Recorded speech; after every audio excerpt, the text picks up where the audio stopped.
Lindsay here, the Frugal Crafter, and today we're going to do some painting. I had a request to paint clouds. This is one of the little beach paintings I did last week, and I thought, well, maybe I could amp it up a little bit and make a scene out of it. So what I've done is I've taken some thin practice watercolor paper, the same kind I stretched in that stretching video last week, and I just used some masking tape to tape it onto my cutting board. So you'll be able to see how it wrinkles when I use it on just regular tape down, but it's going to be fine for a little practice like this.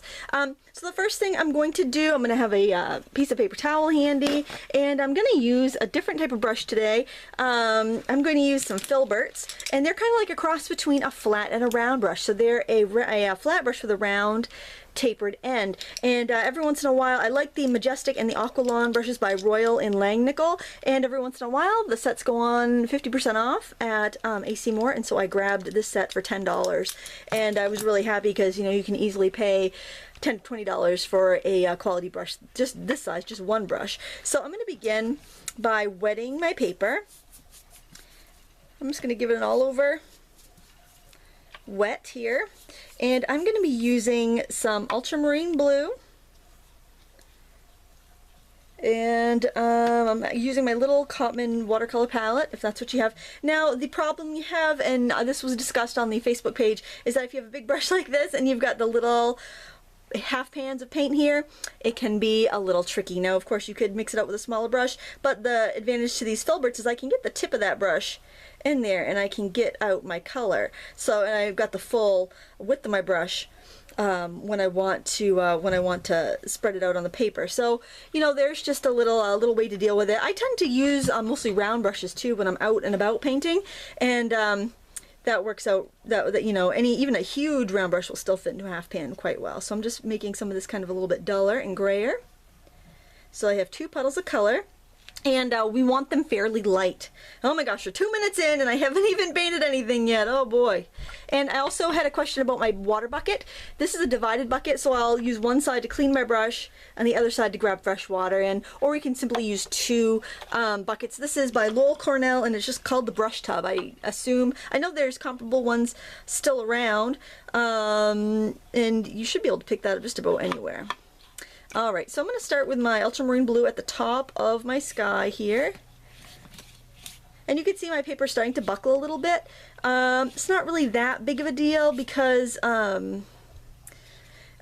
you know, it's just a practice, but if this is something I wanted to spend an hour on or more, I would definitely want to have stretched it. And then I'm just going to bring it down, almost all the way down my paper, because this is going to be predominantly clouds. I will have a little bit of a beach under there, but not much. And I just want to make sure I have a darker area at the top. And then I'm going to use my paper towel to lift off the tops of my cloud areas, because the bottoms will have shadow. So I just really need to lift off the tips. And the reason I'm using ultramarine blue is because you know, it's a very main sky color. You might have more of you know, a greener blue if you're more tropical, but it's also very easy to lift. So if you want more of a greeny blue that will be easy to lift, you may try cerulean, because that's also fairly sedimentary. Phthalo blue is going to be a little bit more stainy, so it would be very hard to do this effect. So now I've got the tips of my clouds, and then I've left in kind of some shadow. Now I want to put just a little bit of a, I don't know, maybe a little sandbar and beach down at the bottom. I'm just going to take a little yellow ochre, mix it with some of my gray, just kind of do that along the bottom there, and I will throw in just a little bit of a watery horizon line with the ultramarine blue. But I mean really, this is the bottom of my paper, you can see there. I don't really want to do too much there, just want to have that in there for a little bit of interest, I guess. And I'm still using that 1-inch filbert. You can use a flat brush if you prefer. But see, the wrinkling in the paper, okay, do you see how that's keeping it so that I can't really draw a very straight line? It's kind of throwing off my ability to do that. So that's just the other reason you stretch thin paper. This is, if I had 140-pound paper that I was practicing on here, wouldn't be a problem. But I like to do my little practice sketches on the thinner stuff because, you know, it's less expensive. And, you know, a lot of times these little practices just are going to go in the bin, or they'll be turned into bookmarks or something. And also in those little dips where it has wrinkled, paint's going to collect. So what you want to do if that happens is clean your brush, blot it off, and this is called a thirsty brush. And when you set it in here, it's just going to suck up that leftover, the extra. Okay? And if any of you guys actually went out and stretched your paper after the last video and want to tell me about it, I would love to hear about it in the comments below. Just go ahead and let me know how you made out. Now the cool thing about the filburt is that if you look at my sketch, it kind of like the shape of the puffs of clouds almost kind of match the filberts already. So I'm going to start with a bigger brush and I'll work smaller as I go. And I'm just going to slide it down so you definitely see the entire sky. And so I'm taking this gray, and I'm actually going to start with some of these clouds down here at the bottom where they're going to be a little bit darker. They're further away from the sun, remember. We want to keep in mind. And I'm using the edge of my brush because I don't want really big details here. The closer you are to the horizon line, the smaller things are going to be, whether they're clouds or trees or what have you. If they're closer to the horizon line, they'll be smaller. That's just our perspective. So I can press down more with my brush as I go up higher into the sky. I can really, you know, put some of these bigger shadows in here. And it's a nice sunny day, so you got these nice big puffy cues. We have a beautiful sunny day here today in Maine, and we had yesterday was beautiful, today looks good, tomorrow looks good. It's very hard to settle down and to work properly when you have good weather because it's just like, let's go to the beach. I think my kids all have plans to hang out with friends today, so I guess I better hunker down and get some work done so that I can have a beach day tomorrow maybe. Alright, so what I'm doing is just kind of softening some of these edges. And I don't even have to blot my brush. I don't have to rinse it. If I just blot it off, I can soften the edges and just give it a gentle blend upward. So the tops of the clouds are really what we see as puffy and bright, and all this is shadowy. And the nice thing about going in with a big brush, and I know it can be a little intimidating, is that you cover a lot of ground and you can't fuss and mess around with small details when you're using a big brush. So I'm really a big advocate of using a brush, the biggest brush that you can handle. Now, because of the wrinkles in here, I have a hard time seeing what I've painted. So that's another reason to either stretch your paper or use a heavier weight paper. But I was going to go ahead and use some of my nicer paper, but then I thought, you know what? I really want to illustrate why, you know, the pros and cons of this thinner paper. I want to, you know, if you stretch it, it's going to behave like a more expensive paper that's heavier weight, that costs more. So it kind of really is worth that, you know, 10 minutes of effort. You know, you do have to plan ahead of time a little bit, but I think it's really worth it to get that ease of workability. I've somehow got a little crimson onto my brush. Big brush, small palette. That would be the downside there, but that's all right. I'm not going to worry about that too much. All right, so again, I'm just going to go out a little bit. It's hard to figure out your value in some of these because you're dealing with the clouds. You know clouds are white, but to get the drama that you want in the sky, it's you do have to go a little bit darker. So I'm going in here with some of this darker. It's kind of purpley now because I did get a little crimson in there, but turns out I kind of like it, so I'm going to leave it in there. Maybe just a few more tiny clouds down here. I'm going to clean off my brush, blot it off gently so there's still a little bit of water there to help me blend, and I'm just going to go in and soften some of the edges. Not all of them. I want some hard edges and I want some soft edges. And I'm basically tipping it so that I can see around the glare as to what I have.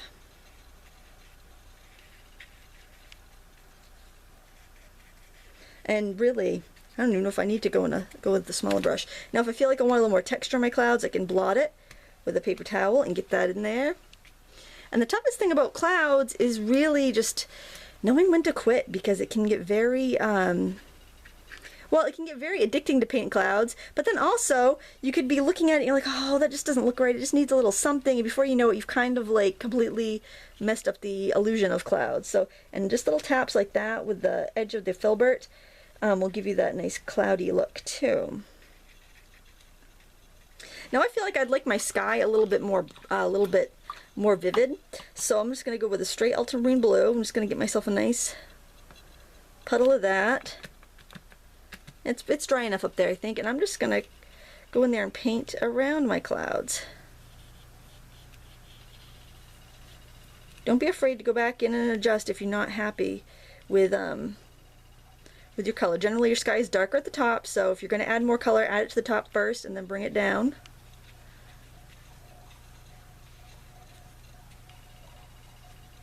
And rather than trying to blend it in with your clouds, go back in with a paper towel and just blot if you need to kind of stop the paint. I think you'll get a much more cloudy look if you do that. The nice thing about that masking tape is once I peel it off, I'll have a really nice edge. I am going to go with a smaller brush here. I'm going to make sure it's clean. It looks a little sketchy there. And the ultramarine blue. And I think I'm actually going to turn my painting around for a minute because I really want to get in there and kind of carve out some of my edges here because I feel like I've kind of lost them. And it's really a great example to paint clouds from life, because when you're out painting and you're sitting by the beach or whatever, the clouds are moving. So, you know, you really need to capture it quickly if you're going to. And I'm going to go in a little bit here and there, make some little breaks in the clouds here. And I just find it's a little bit easier to do this upside down for whatever reason.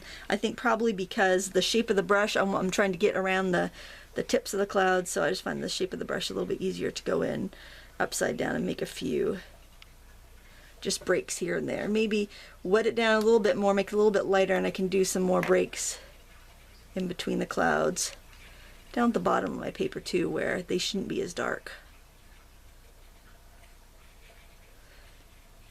And really just try, you know, it's a fine balance between the contrast and definition and making it look realistic without making it look too painted on. It's kind of a little bit of a balancing act, but I find clouds to be a great exercise, something you really ought to try if you do desire to do some landscape painting. So, you know, beyond this, if you want, you could add some details to the beach. You could add like some, you can put a couple little palm trees or some beach grass. Oh, beach grass would be really great, I think, if we did that. Why don't we do that? Why don't I pause it, dry this up, and then we could do some beach grass, and we could see how that looks. All right, I've dried it up with my heat gun, pretty much. I just really needed to get the bottom. And so what I'll do now is go to my smallest filburt brush. Now, of course, use a round or flat or whatever you have that's small, and we'll do the trick for you. But I really wanted to, I haven't used filberts that much for watercolor, so I've used them a lot in oils, but I kind of want to play with my with these brushes quite a bit too. So what I'm going to do is take a little bit of sap green, and you know what here's a little trick. I'm going to actually mix it in to this area here where I've got where I had been mixing my other colors. That will kind of give me that dirty brush, but what it's going to do is also make sure that green's going to harmonize, because I've got it mixed in with some colors that have already been there, so it's just automatically kind of going to harmonize since we're introducing a new color late in the game. And what I'm going to do is, and I have no idea how this is going to turn out, so maybe I'll just want to stop the video here, edit the video down, stop it here, but you know what the heck, let's just give it a try. I'm just going to throw in some little beach grasses, and what I like to do is actually just kind of flick it and I'm starting on the tape, and I'm dragging it up. And actually I think I want to go a little small. If you just do a little bit of pressure on there, you can get some really tiny grasses, and this will also help us get a little bit of perspective and scale. So remember how I said if it's further away from the horizon line, it's going to be bigger. So these clouds way up here are big. Okay, these grasses way down here, they're closer. Those are going to be tall because it's going to give us that perspective. So things that are closer to the top and bottom edge of your paper are going to be the biggest. Things closer to wherever you put your horizon line, whether it's way up here, whether it's in the middle, they're going to be smaller if it's next to that line. So just keep that in mind. And so this could be, you could be laying in the grass. If you could picture somebody laying in the grass taking this photograph. This is from my imagination and looking at my reference pictures.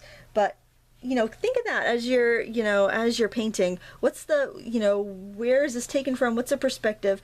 And the best way to learn these things is to actually grab your paints, go out into the world and do some painting. And it doesn't have to be a production. It could just be like my little, look, my little baggie here, my baggie with my travel palette and a few little scraps of paper. That's all it has to be. Or you might prefer like a little, they make little postcard pads of a watercolor paper. I actually just ordered one because I didn't have any more, and they're kind of fun. You know, you could do something like that. Just keep it in your car, and you know, maybe you're out with the kids, you're gonna have a picnic, you know, at a park, and they're, you know, playing on the playground, and you know, you could sit down on the bench and do little sketches. And I know you're probably thinking, well, you should be watching your kids around the playground, but you know what? You're going to be able to watch them. It's so different than like trying to check your email on your phone or Facebook or whatever. It's a complete different thing. You're going to be completely submerged in whatever's around you. You're going to be taking in all of those sights and sounds, and you're going to be really paying attention. Where if you're like looking at your smartphone, you're because that's a screen, and it's you have things that are moving, and your brain is just wired to kind of look at that. It's different when you're painting. I'm gonna make this little piece of wheat. Let me get some of that yellow ochre there to use to make that wheaty. You know how sometimes you see those little bits of wheat?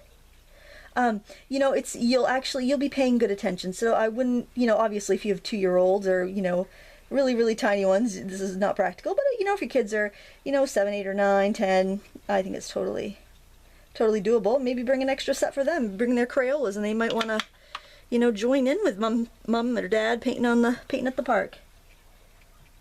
It's fun.